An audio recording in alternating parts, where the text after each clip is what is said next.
हाँ जी. So respiration is basically organism can be classified based on how they obtain their energy. हमने glycolysis पढ़ा, beta oxidation पढ़ी, amino acid में जो है वो हमने अमोनिफिकेशन एंड डी ये ट्रांसअमाइनेशन एंड जो है वो डीअमाइनेशन के बारे में पढ़ा. उनमें हमने डिफरेंट जो है ये भी पढ़ा कि कौन से मॉलिक्यूल कहाँ पे जो है वो एनर्जी साइकिल में इंटर होते हैं. और फिर जो सबसे इम्पोर्टेंट चीज है वो ये है कि एनर्जी जो है वो जो सिंथेसाइज करते हैं वो कहाँ पर करते हैं. अच्छा, जो एनर्जी सिंथेसिस है, अगर तो बैक्टीरिया जो हैं फॉर एग्जांपल या बाकी कुछ यूकैरियोट्स प्रोकैरियोट्स जो हैं जिनके अंदर माइटोकॉन्ड्रिया है ही नहीं, उस तरह के मेम्ब्रेन बाउंड ऑर्गेनेल्स मौजूद नहीं है, वो एनर्जी कैसे सिंथेसाइज करते हैं. और फॉर एग्जांपल जो यूकैरियोट्स हैं जिनके अंदर मेम्ब्रेन बाउंड प्रॉपर जो है वो एनर्जी मॉलिक्यूल्स हैं, वो अपनी एनर्जी जो है वो किस तरह सिंथेसाइज करते हैं. On that basis, we divide our organism into two main categories. One are the autotrophic and other are the heterotrophic. Autotrophic कौन से हैं? They are able to produce their own organic molecules through the photosynthesis. उसकी example जो है वो हम plants की लेते हैं कि प्लांट्स जो हैं they are going to synthesize their energy through their autotrophic system, what we called it the through their photosynthesis process. दूसरी चीज है हेट्रोट्रॉफिक. हेट्रोट्रॉफिक क्या है? Lives on the organic compounds produced by the other organism. अब heterotrophic के बाद जो है वो मतलब हेट्रो है, हमने कहा कि जो कि दूसरों के ऊपर डिपेंड करते हैं. उसमें हम जितने भी मैमल्स हैं, हम अपनी फूड खुद सिंथेसाइज नहीं करते बल्कि हम कुछ ना कुछ खाते हैं. We are going to eat something and then we are going to digest something and we are going to make our system our जो है वो एनर्जी प्रोसेस जो है उसको हम पॉसिबल करते हैं जब हम फूड जो है या कोई भी चीज जो है उसको यूटिलाइज करते हैं. अब वो फूड जो है वो कौन सिंथेसाइज करता है? प्लांट सिंथेसाइज करते हैं. So all organism use cellular respiration to extract energy from organic molecule. अच्छा, ऑटोट्रॉफ हैं, बेशक प्लांट्स हैं, उनके अंदर भी रेस्पिरेशन होती है. प्लांट्स जो है फोटोसिंथेसिस से जो फूड बना रहे हैं, लेकिन अपनी रेस्पिरेटरी जो प्रोसेस है उनका जो मतलब है कि जिसको हम कहें कि वो जो एनर्जी को सिंथेसाइज कर रहे हैं, उनके अंदर इलेक्ट्रॉन ट्रांसपोर्ट चेन हो रही है, उनके अंदर बाकी सारे मैकेनिज्म हो रहे हैं फॉर देयर प्रॉपर जो है वो एक्टिविटीज के लिए जो है, तो हम उसको कह सकते हैं कि वो उस बेस के ऊपर जो है they are depending for their own food और ओन मटेरियल. जैसे फॉर एग्जांपल हम जो है वो सीड जो है उसको शो कर देते हैं और उसके बाद जो है वो हम देखते हैं कि सीड जर्मिनेट करता है. तो सीड जो है उसके अंदर फूड जो है वो स्टोरेज थी और फूड स्टोरेज के बाद जो है वो क्या कहते हैं,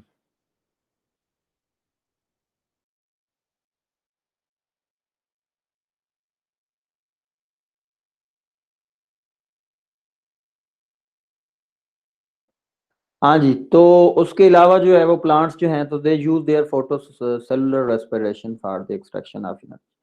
So respiration is the cellular respiration is a series of reactions that are oxidation, loss of electrons, or also dehydrogenation, loss of electron are accompanied by the hydrogen.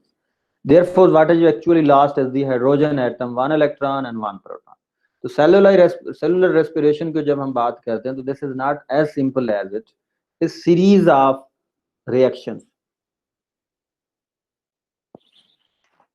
और ये जो रिएक्शंस हैं ये डीहाइड्रोजिनेशन रिएक्शन, और इसमें जो है वो इलेक्ट्रॉन जो है वो कैरी किया जा रहा है, प्रोटॉन अपना रोल प्ले कर रहे हैं और प्रोटॉन पंप जो है वो अपना फंक्शन प्ले कर रहा है. रेस्पिरेशन में ड्यूरिंग रिडॉक्स रिएक्शन, अच्छा रेस्पिरेशन में दोनों रिएक्शन हो रहे हैं, ऑक्सीडेशन भी हो रही होती है और रिडक्शन भी हो रही है. ऑक्सीडेशन जो है वो आपको पता है, रिडक्शन जो है वो क्या है? ऑक्सीडेशन एंड रिडक्शन दोनों को जब हम बात करते हैं तो हम कहते हैं कि या loss and gain of electron both, जो एक लॉस कर रहा है तो दूसरा गेन कर रहा है, एक गेन कर रहा है तो दूसरा लॉस कर रहा है. तो loss and gain of electron जो है that are basically redox reactions, and one we called it the reduction and other we called it the oxidation.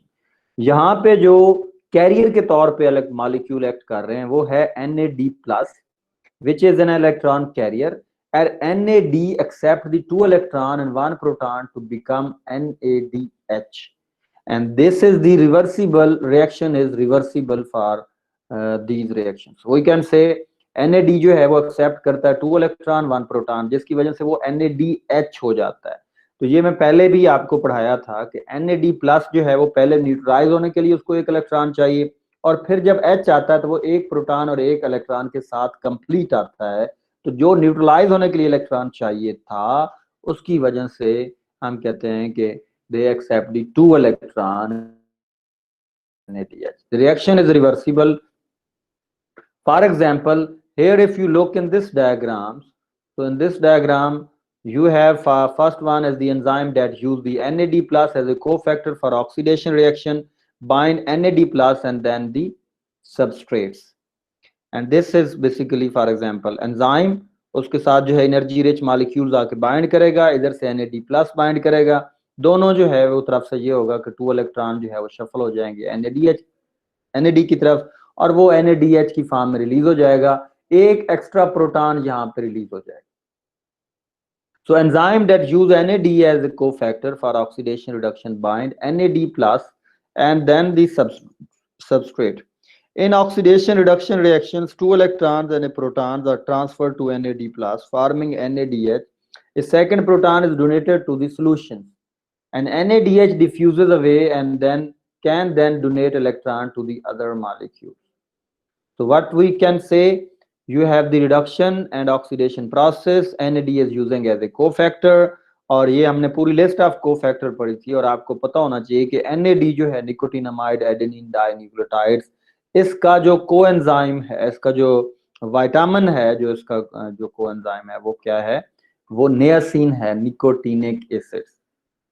तो ये चीजें जो है वो बताने इसलिए जो है वो आप इस चीज को जो है वो थोड़ा रिवाइज भी हो जाएगा आपके। अब जो है वो पहले भी बात हुई थी कि स्ट्रक्चर क्या है NAD का, तो NAD जो है उसके साथ निकोटिनामाइड एडेनिन डाइन्यूक्लियोटाइड्स इसलिए कहते हैं कि इसमें 2 राइबोज मॉलिक्यूल्स हैं, दोनों फास्फेट के साथ लिंक हैं, एडेनिन यहाँ पे मौजूद है, और उसका जो दूसरा राइबोज है उसके साथ जो है वो क्या कहते हैं, वो मौजूद है, नियासिन मौजूद है, निकोटिनिक एसिड मौजूद है। अच्छा, नियोसिन निकोटिनिक एसिड का स्ट्रक्चर अगर आपको याद नहीं है तो उसमें ये अमोनिया ग्रुप नहीं होता, ये वाला अमाइनो ग्रुप मौजूद नहीं होता, इसलिए जब ये मौजूद है तो इसलिए अब हम इस स्ट्रक्चर को कह रहे हैं निकोटीन अमाइड के। निकोटीन जो है वो अमाइड के साथ एडेनिन डाइन्यूक्लियोटाइड, तो एडेनिन भी मौजूद है, डाइन्यूक्लियोटाइड भी हम इसको कह रहे हैं। It's not dinucleotide, true dinucleotide नहीं है, लेकिन इसके साथ 2 राइबोज के साथ 2 फास्फेट जो हैं वो ये आपस में अटैच, और ये है जिसकी बेस के ऊपर हम कहते हैं निकोटीनामाइड। कुछ बच्चे इसको लिख देते हैं निकोटीन एडेनिन डाइन्यूक्लियोटाइड्स, NAD को nicotine adenine di, is not true. Nicotine NAD, ए जो है वो यहाँ पे स्टैंड कर रहा है निकोटीन अमाइड, ठीक है, एडेनिन डाइन्यूक्लियोटाइड्स, तो अमाइड जो है यहाँ पे ग्रुप मौजूद है। अच्छा, अगर तो इसकी होगी रिडक्शन तो फिर क्या होगा कि वही आपको याद होगा जो पहले भी बताया था कि ये नाइट्रोजन जो है उसके ऊपर पॉजिटिव चार्ज है, जिसकी वजह से हम इसको NAD+ कहते हैं। इस नाइट्रोजन के ऊपर चार्ज की वजह से इसको NAD+ लिखा जाता है। लेकिन जब 2 प्रोटॉन जो हैं वो दो हाइड्रोजन मॉलिक्यूल आते हैं तो 2 इलेक्ट्रॉन ये गेन कर लेता है और 1 प्रोटॉन ले लेता है, तो ये H यहाँ पे सिंगल था, तो यहाँ पे आप क्या हो जाएंगे, 2H हो जाएंगे, तो इसलिए ये NAD से NADH में कन्वर्ट हो जाएगा। तीसरी इंपॉर्टेंट चीज के जो N+ था यहाँ पे, वो N जो है वो न्यूट्रल हो गया, इसलिए यहाँ पे हम लिख सकते हैं कि N जो है न्यूट्रल होने के साथ 1 प्रोटॉन जो है वो क्या हो जाएगा, रिलीज हो जाएगा। तो that is called, we called it the reduced form of nicotine amide adenine dinucleotides. Is it clear? कोई क्वेश्चन तो नहीं है यहाँ तक बच्चों? नो सर, क्लियर है। Okay, Then we have the respiration. So during respiration, electron are shuttled through the electron carrier to final electron acceptor. Electron carry किए जा रहे होते हैं और वो एक से दूसरे, दूसरे से तीसरे, और इस इलेक्ट्रॉन शटलिंग सिस्टम में जो है वो प्रोटॉन का एक पोटेंशियल जो है वो डेवलप हो रहा होता है, और वो पोटेंशियल जो है वो एटीपी की जनरेशन में हेल्प आउट करता है। Aerobic respiration for final electron acceptor is oxygen O2। Anaerobic respiration में final electron acceptor is inorganic molecules, और फर्मेंटेशन में final electron acceptor is an organic molecules. तो तीनों चीजें यहाँ पे डिफाइन हो गई, एरोबिक रेस्पिरेशन और एनारोबिक। एनारोबिक में फिर फर्मेंटेशन भी है, और फर्मेंटेशन क्या है, अगर फाइनल इलेक्ट्रॉन एक्सेप्टर जो है वो organic molecules. This is basically कि इलेक्ट्रॉन फ्रॉम द फूड और from higher state they are going to jump from higher to lower state.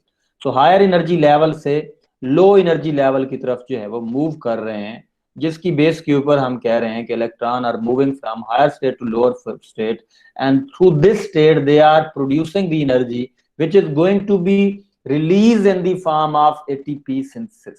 तो ATP synthesize हो रहे हैं।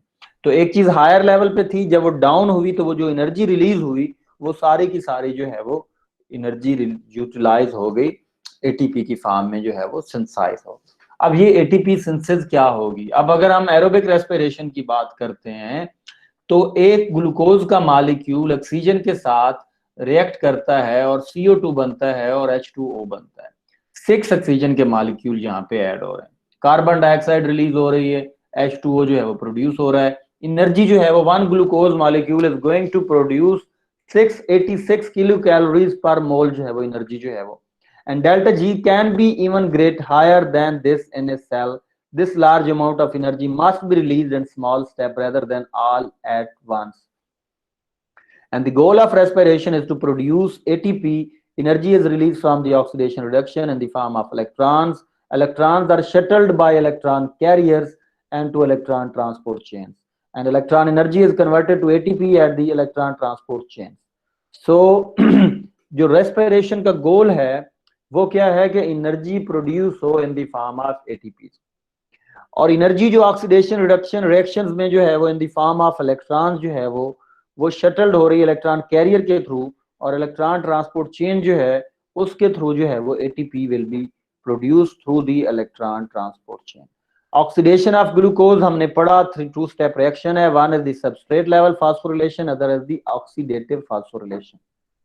अच्छा, सेल जो है वो ATP 2 लेवल पे बना रहा है, एक सबस्ट्रेट लेवल, दूसरा ऑक्सीडेटिव फास्फोरिलेशन। जब हम सबस्ट्रेट लेवल की बात करते हैं तो उसमें जब सबस्ट्रेट की बेस के ऊपर डायरेक्ट एनर्जी बन जाती है, अगर आपको याद होगा तो हमने ग्लाइकोलिसिस में ATP जो है वो डायरेक्ट सिंथेसाइज होती है, ठीक है, या जो क्रेब्स साइकिल है जहां पे GTP प्रोड्यूस होता है वहां भी वो सबस्ट्रेट लेवल फास्फोरिलेशन कहलाई जाएगी, कि सबस्ट्रेट डायरेक्ट एनर्जी जो है वो in the form of ATP जो है वो क्या कर रहा है, प्रोड्यूस कर रहा है। And then is the oxidative phosphorylation, कि एनर्जी जो है वो थ्रू प्रॉपर प्रोटॉन ग्रेडियंट के थ्रू जो है वो ATP बनाए। अब ये जो ऑक्सीडेटिव फास्फोरिलेशन है ये इलेक्ट्रॉन ट्रांसपोर्ट चेन में हो रही है, और ये किसकी होनी है, NADH जो बनेंगे, FADH बनेंगे, वो जो मॉलिक्यूल बनेंगे एनर्जी कैरिंग मॉलिक्यूल, उनके थ्रू जो है वो इलेक्ट्रॉन ट्रांसपोर्ट चेन के थ्रू जो है वो एनर्जी बनेगी। तो that we called it the oxidative phosphorylation. अब अगर आप यहाँ पे देखें तो फॉर एग्जांपल फास्फोइनोल पायरोवेट, हमें याद है कि फास्फोइनोल पायरोवेट जब जो है वो ADP जब कन्वर्ट होता है पायरोवेट में तो ATP प्रोड्यूस होता है, and that is the substrate level phosphorylation, कि सबस्ट्रेट एंजाइम की एक्टिव साइट के साथ इस तरह बाइंड करते हैं कि ADP भी बाइंड कर जाएगा, वो फास्फेटेड सबस्ट्रेट भी बाइंड कर दिया, तो उसने सबस्ट्रेट ने अपना फास्फेट दे दिया ADP को, ADP से ATP सिंथेसाइज हो गया, पायरोवेट जो है वो रिलीज हो गया। तो हुआ क्या कि सबस्ट्रेट लेवल के ऊपर फास्फोरिलेशन हो गई, इसमें इलेक्ट्रॉन ट्रांसपोर्ट चेन नहीं चाहिए। अब ये जो सबस्ट्रेट लेवल फास्फोरिलेशन ATP है, ये मोस्टली वो जो है फॉर एग्जांपल ये ग्लाइकोलिसिस की ये जो स्टेप्स हैं ये प्रोकैरियोट्स में भी उसी तरह हैं जैसे कि यूकैरियोट्स में है, चूंकि अभी इलेक्ट्रॉन ट्रांसपोर्ट चेन का इशू नहीं है। लेकिन जब ऑक्सीडेटिव फास्फोरिलेशन की बात होती है तो that is basically required the that will require the electron transport chain, or complete oxidation of glucose, for example, proceed in stages: glycolysis, pyruvate oxidation, Krebs cycle, electron transport chain, chemosmosis. तो ये वो steps हैं, glycolysis का है, pyruvate का है, Krebs cycle का है, ये इलेक्ट्रॉन ट्रांसपोर्ट चेन है, ये केमोस्मोसिस है। तो ये स्टेप्स जो हैं वो complete oxidation of glucose proceed in the step: glycolysis, pyruvate, Krebs cycle, electron. तो ये स्टेप्स हैं। इसमें हम ग्लाइकोलिसिस पढ़ चुके, हम पायरुवेट की ऑक्सीडेशन पढ़ चुके, हम क्रेब्स साइकिल पढ़ चुके, और उसी तरह हम बीटा ऑक्सीडेशन पढ़ चुके। उसके बाद एसिटाइल कोए और क्रेब्स साइकिल आप समझ लें। फिर हमने अमाइनो एसिड के मेटाबॉलिज्म में भी जो है वो ट्रांसअमाइनेशन, डीअमाइनेशन, और उसके बाद जो है वो entering into the Krebs cycle intermediates and pyruvates, और उसके बाद इलेक्ट्रॉन ट्रांसपोर्ट चेन वहां भी होनी है। तो जितने भी मेटाबोलाइट्स हैं जहाँ पे NADH और FADH बने, उनकी इलेक्ट्रॉन ट्रांसपोर्ट चेन होनी। अब अगर हम बात करते हैं कि इलेक्ट्रॉन ट्रांसपोर्ट चेन जो है वो, फॉर एग्जांपल इस डायग्राम में अगर आप देखें तो पायरुवेट ग्लूकोज जो है, ग्लाइकोलिसिस हुई तो वहां पे NADH बने, पायरुवेट से एसिटाइल कोई बना तो वहां NADH बने, क्रेब्स साइकिल में जो है वो NADH बने, FADH2 बने, और all these NADH FADH2 are going to be involved in the electron transport chain and chemosmosis ATP synthesis जो है वो यहाँ पे होगी। ये chemosmosis ATP synthesis कब होगी? जब इलेक्ट्रॉन ट्रांसपोर्ट चेन के थ्रू प्रोटॉन का ग्रेडियंट जो है वो इस्टेब्लिश होगा, और वो प्रोटॉन जो है वो थ्रू देयर ग्रेडियंट्स वो उसको जो है वो ATP सिंथेसिस को जो है वो सिंथेसाइज करेंगे।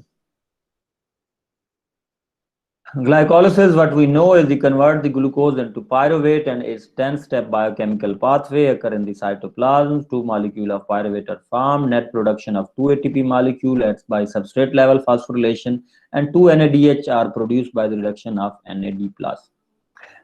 That what we know during this जो है वो substrate level phosphorylation में ये glycolysis जो है उसके बाद जो है वो क्या कहते हैं इसको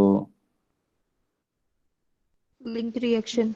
हाँ जी, लिंक रिएक्शन जो है ये हो गए A और B, और फिर C एंड D रिएक्शंस हैं। फिर ग्लाइकोलिसिस में जो है वो क्या कहते हैं NADH must be recycled by NAD by either aerobic respiration and fermentation. अगर अच्छा, चूंकि ये बड़ी इंटरेस्टिंग है कि एनारोबिक रेस्पिरेशन NAD जो है जो पे क्रेब्स साइकिल में बन चुका है उसने रिसाइकल जरूर होना। रिसाइकल नहीं होगा तो फिर एनर्जी वो 2 ATP भी नहीं मिलेंगे, क्योंकि ना क्रेब्स ग्लाइकोलिसिस होगी ना वो 2 ATP भी मिलेंगे। उसको रिसाइकल होने के लिए 2 स्टेप चूज करने पड़ते हैं।